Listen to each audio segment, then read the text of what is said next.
My name's Sammy-Jo Luxton, aka the Ghetto Cinderella. I'm training boxing out of Bad Company and MMA out of Manchester Top Team. My Thai boxing record is 7-1. My amateur record is 65-5-1.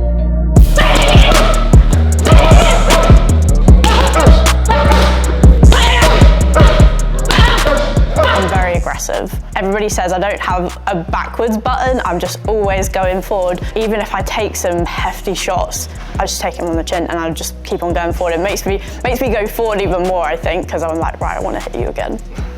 For Muay Thai, I would love to get a world title one day. Obviously, I've made the switch to MMA now, but I feel like in future, because I spent so long with Muay Thai, I would love to come back to say I've completed it.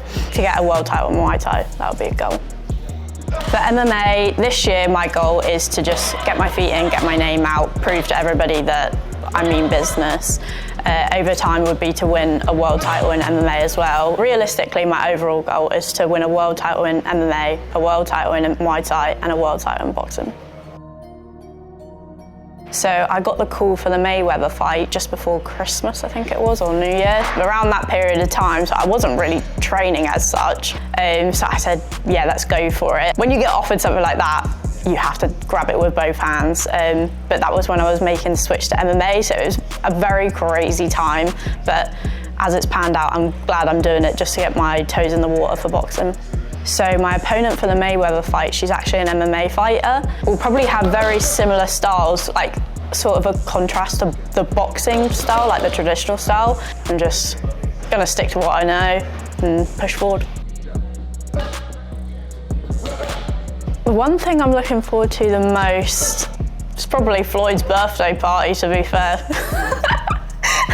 He's got his birthday after the weigh-in, and I just want to see what that scene's like, because my aim is to be up there with them people. I want to be them people. So to be able to go to his birthday party, I mean, not many people can say that. And then fight on a show the day after. Crazy.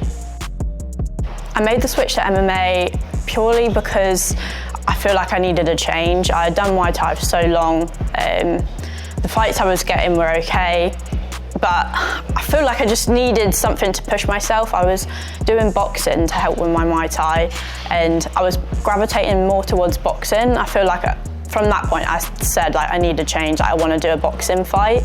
And then I got a phone call asking if I had ever thought about moving to MMA, which has always been in the back of my mind, so I grabbed that opportunity with both hands. I got the call from PFL at back end of last year. It was such a major organisation to be asked for. Obviously, I've not had an amateur record for MMA, but I feel like I've had enough ring time in Muay Thai, and I'm training out of a really good gym, being Manchester Top Team, that I'm confident enough that I can go professional straight away and then prove myself from there.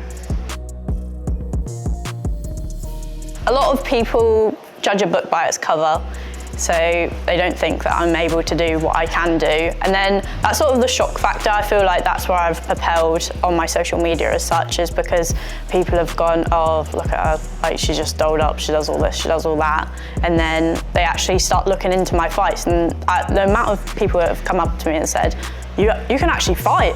Yeah, I know, thanks. So I take it as a compliment.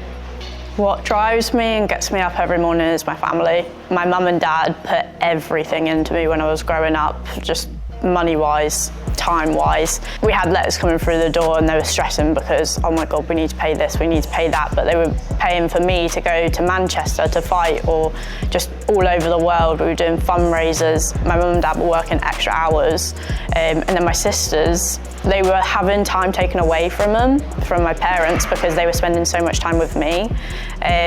So I feel like I owe them for supporting me 100%. So now, like, that's what keeps on pushing me, because I want to get to the top, I want to get the money, I want to be able to support my family and give them a good life.